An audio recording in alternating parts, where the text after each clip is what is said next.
நீண்ட காத்திருப்பிற்கு ஏற்க வைத்த நாட்களுக்கு பிறகு தமிழகத்தின் உயிர் நாடியாக காவிரி தாய் மீண்டும் தன் கம்பீர நடையை தொடங்கியிருக்கிறார். கர்நாடகா மற்றும் கேரளாவின் மலைப்பகுதிகளில் பெய்து வரும் தொடர் மழையால் வறண்டு கிடந்த அண்மையின் மடி இன்று மீண்டும் புது புலனாய்வு நிரம்பி தொடங்கியுள்ளது.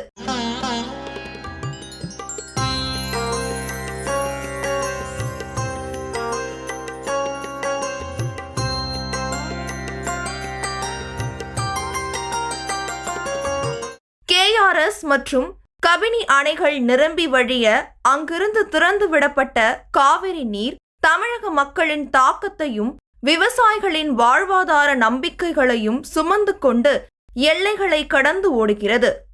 நேற்று கொள்ளைக்கால் பகுதியை தொட்ட அந்த ஜீவன நதி இன்று அதிகாலை தர்மபுரி மாவட்டம் பொன்னங்கரம் அருகே உள்ள ஒகேனக்கல் பொள்ளிக்குண்டு பகுதியை வந்தடைந்தது.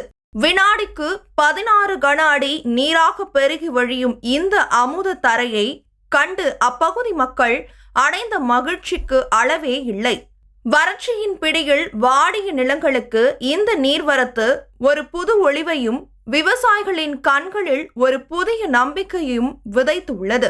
ஒவ்வொரு நொடியும் நீர்வரத்து அதிகமாக உயர்ந்து கொண்டு வர ஆவலோடு நிகழ்ச்சியோடு காவிரியின் வருகையை கரையில் நின்று பார்த்தபடி அரசு அதிகாரிகள் தொடர்ந்து கண்காணித்து வருகின்றனர். தாயின் மடி தேடி வரும் பிள்ளையை போல பூமி தாயை நனைக்க வந்துள்ள இந்த காவிரி நீர் தமிழகத்தின் எதிர்காலத்திற்கான ஒரு பெரும் வரப்பிரசாதம்.